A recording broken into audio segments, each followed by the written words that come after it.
Escuela de la obediencia.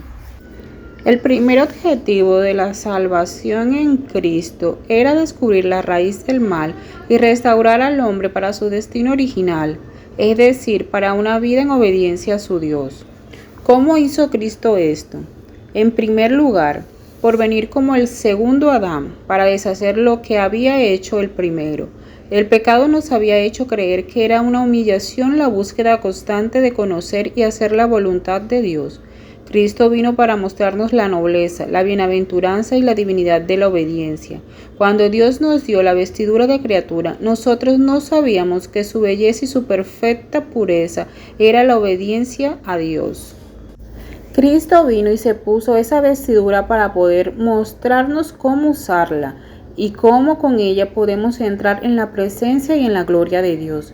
Cristo vino para vencer y así borrar nuestra desobediencia y para reemplazarla por su propia obediencia sobre y en nosotros. Tan universal, tan poderosa y tan permeable como fue la desobediencia de Adán, si mucho más que eso sería el poder de la obediencia de Cristo. El objetivo de la vida de obediencia de Cristo era triple. Primero, como un ejemplo para mostrarnos lo que es la verdadera obediencia. Segundo, como nuestra garantía por medio de su obediencia cumplir toda justicia por nosotros. Tercero, como nuestra cabeza para preparar y luego impartirnos una naturaleza nueva y obediente. Así también Él murió para mostrarnos que obediencia significa la prontitud para obedecer hasta lo sumo y para morir por Dios, que obediencia significa la vicaria perseverancia y la expiación de la culpa de nuestra desobediencia, que también significa morir al pecado para poder entrar en la vida de Dios por Él y por nosotros. La desobediencia de Adán en todas sus posibles interpretaciones sería quitada y reemplazada por la obediencia de Cristo.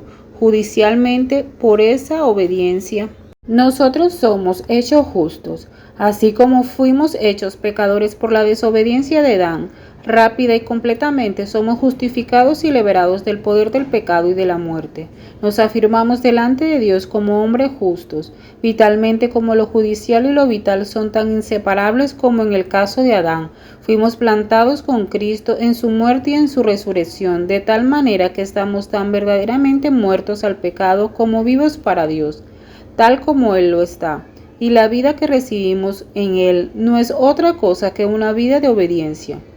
Que cada uno de nosotros, lo que reconocemos, lo que la obediencia es, pensamos bien, es la obediencia de Cristo. Ese es el secreto de la justicia y la salvación que encuentro en Él. La obediencia es la esencia de esa justicia, la obediencia es la salvación. La obediencia de Cristo, que ante todo debe ser aceptada, se debe confiar en ella y se debe disfrutar de ella, que cubre, contiene y logra un fin de mi desobediencia. Es el único terreno de mi aceptación, un terreno inmatable y que nunca debe ser abandonado. Y luego, así como la desobediencia de Adán era el poder que gobernaba mi vida y el poder de la muerte en mí, la obediencia de Cristo llega a ser el poder de la vida de la nueva naturaleza en mí.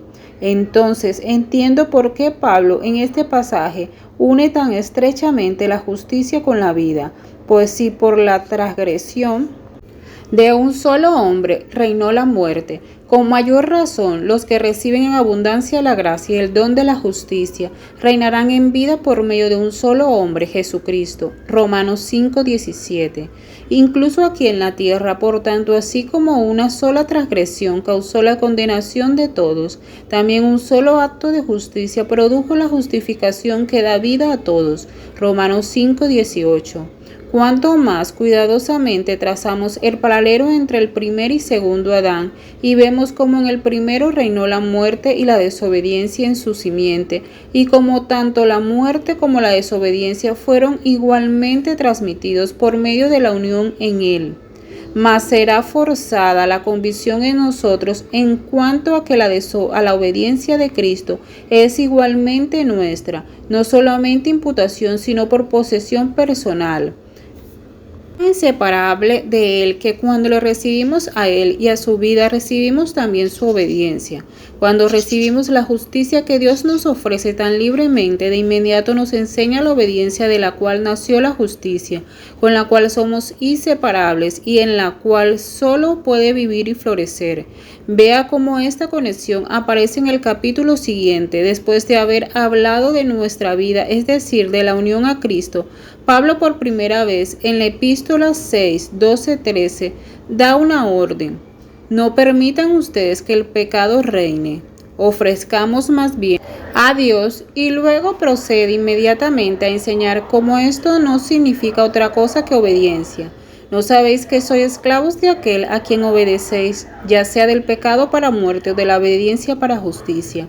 Nuestra relación con la obediencia es una relación práctica. Usted ha sido librado de la desobediencia de Adán y de la suya, y ahora ha llegado a ser un siervo de la obediencia para justicia.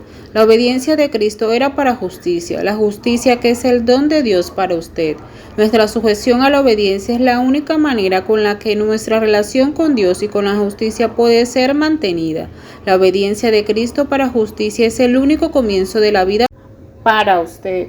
Nuestra obediencia para justicia es solo la continuación. Solo hay una ley para la cabeza y para los miembros. Ciertamente, así como fue con Adán y su simiente, la desobediencia y la muerte, así también es con Cristo y su simiente, la obediencia y la vida. El único lazo de unión, la única marca de semejanza entre Adán y su simiente fue la desobediencia. El único lazo de unión entre Cristo y su simiente, la única marca de semejanza es la obediencia. Fue la obediencia que hizo a Cristo el objeto de amor del Padre. Juan 10, 17, 18. Y nuestro Redentor, solo la obediencia puede guiarnos en la forma de permanecer en ese amor. Juan 14, 21, 23, y de disfrutar de esa redención. La obediencia de uno, los muchos serán constituidos justos. Todo depende de nuestro conocimiento de la obediencia y de nuestra participación en ella, como en la vía de acceso y el camino hacia el completo dominio de la justicia. En la conversión, la justicia es dada a la fe, de una vez por todas, completamente y para siempre, con poco o ningún conocimiento de la obediencia. Pero así como la justicia de hecho es acreditada y está sujeta, y su pleno dominio sobre nosotros como siervos de justicia es muy buscado, nos abrirá su bendita naturaleza como nacida de la obediencia, y en consecuencia siempre nos llevará hacia su origen divino. Cuando más seriamente nos asimos de la justicia de Cristo en el poder del Espíritu, más intenso será nuestro deseo de compartir en la obediencia de la cual surgió. Estudiemos la obediencia de Cristo, para que como Él podamos vivir como siervos de la obediencia para justicia. Primero, en Cristo esta obediencia era un principio de vida. La obediencia en Él no significaba un simple acto de obediencia de vez en cuando, ni tampoco significaba una serie de actos de obediencia, sino el espíritu de toda su vida, porque he descendido del cielo no para hacer mi voluntad. He aquí yo he venido para hacer, oh Dios, tu voluntad. Él vino al mundo con un propósito. Él vino solo para llevar a cabo la voluntad de Dios. El único poder de su vida, el poder supremo para controlarlo todo, era la obediencia. Él está dispuesto a hacer lo mismo en nosotros. Eso fue lo que prometió cuando dijo: pues mi hermano, mi hermana y mi madre son lo que hacen la voluntad de mi Padre que está en el cielo. Mateo 12:50. El vínculo en una familia es una vida común compartida por todos y es la semejanza a una familia. La unión entre Cristo y nosotros es que Él y nosotros juntos hacemos la voluntad de Dios. Segundo, en Cristo esta obediencia era un gozo.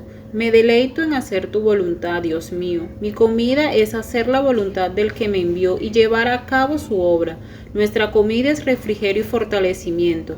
El hombre saludable come su pan con alegría y la comida es más deseable. Es lo único necesario en la vida y por eso el hacer la voluntad de Dios era la comida que Cristo necesitaba y buscaba, y sin la cual él no podía vivir. Era lo único que podía satisfacer su hambre, lo único que lo refrescaba, lo fortalecía y lo hacía feliz. Era algo de lo que David quería decir cuando dijo: la palabra de Dios era: son más deseables que el oro, más que mucho oro refinado, son más dulces que la miel que destila del panal. Salmo 19:10.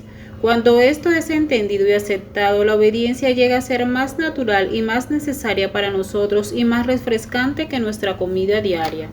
Tercero, en Cristo esta obediencia lo lleva a esperar en la voluntad de Dios. Dios